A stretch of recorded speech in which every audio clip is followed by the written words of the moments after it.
तो ये जो ओबीसी को अपने बारे में पढ़ने की, सुनने की का फुर्सत नहीं है, इसका कारण क्या है? इसका कारण यह है कि ब्राह्मण हमेशा ओबीसी के लोगों को बिजी रखता है।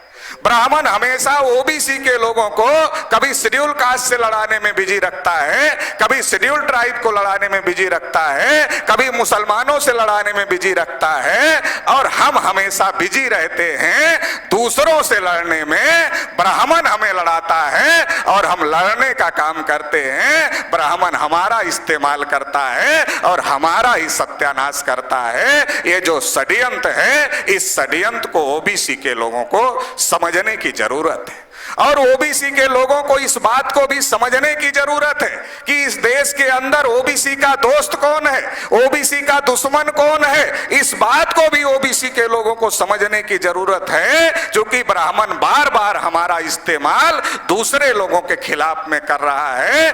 इसलिए इस देश के अंदर क्या शेड्यूल कास्ट के लोग ओबीसी के दुश्मन है? शेड्यूल कास्ट के लोग ओबीसी के दुश्मन नहीं, शेड्यूल ट्राइब के लोग ओबीसी के दुश्मन नहीं है, माइनॉरिटीज के लोग ओबीसी के दुश्मन नहीं है। वो क्यों नहीं है? क्योंकि शेड्यूल कास्ट का कोटा ही अभी तक पूरा नहीं हुआ, शेड्यूल ट्राइब का कोटा ही अभी तक पूरा नहीं हुआ।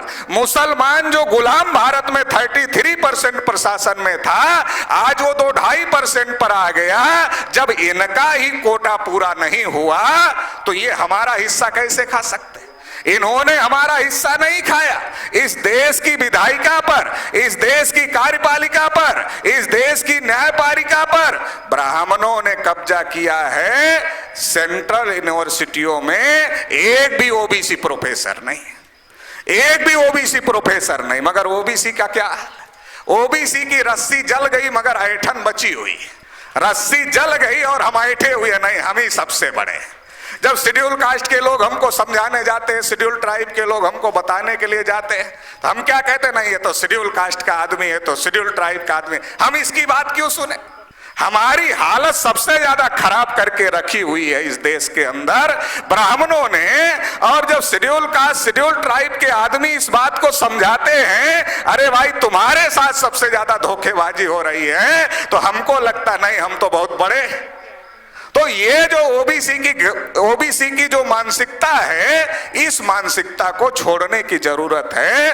और ठीक ठीक इस देश में जो सिस्टम चल रहा है, उस सिस्टम को समझने की जरूरत है। ओबीसी को इस देश के इतिहास को भी ठीक ठीक जानने और समझने की जरूरत है, क्योंकि आज भी ओबीसी के लोग, बहुत सारे ओबीसी के लोग गांधी, नेहरू, तिलक को अपना नेता मानते हैं।